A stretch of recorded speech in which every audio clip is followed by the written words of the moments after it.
Samedi 24 septembre sur le plateau de Télématin, Michel Bernier, qui est à retrouver ce soir dans la série La Stagiaire sur France 3 dans la peau de Constance Meyer, s'est confié sur sa vie sentimentale.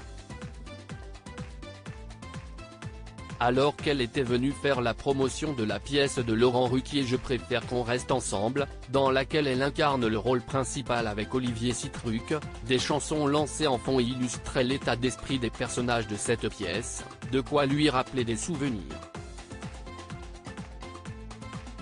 Elle s'est notamment souvenue de l'un de ses ex qui avait transformé le Lily de la chanson Je t'aime bien Lily de Philippe Châtel, en Mimi, en référence à son prénom. Mais en écoutant Are You Lonesome Tonight, tube planétaire d'Elvis Presley, une anecdote beaucoup moins gaie, toujours en rapport à cet ancien amoureux, lui est soudainement venue à l'esprit. Celui-ci l'avait quitté sur un quai de gare.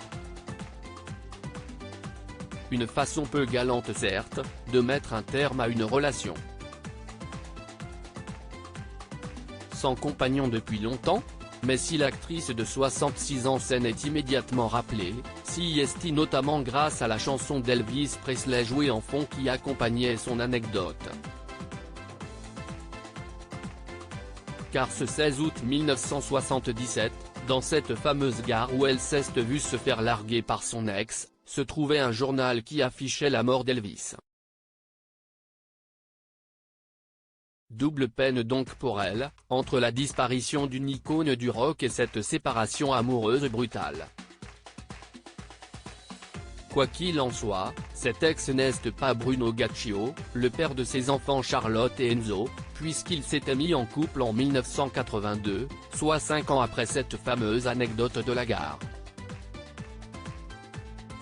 Mais il se trouve que son couple avec Bruno Gaccio n'aura lui aussi pas tenu puisqu'ils se sont séparés en 1997, une rupture qui s'était déroulée pendant la deuxième grossesse de la comédienne.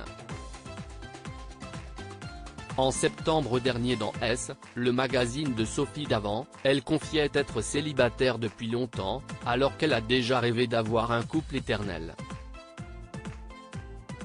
Mais cette position est avant tout un choix de la part de l'actrice.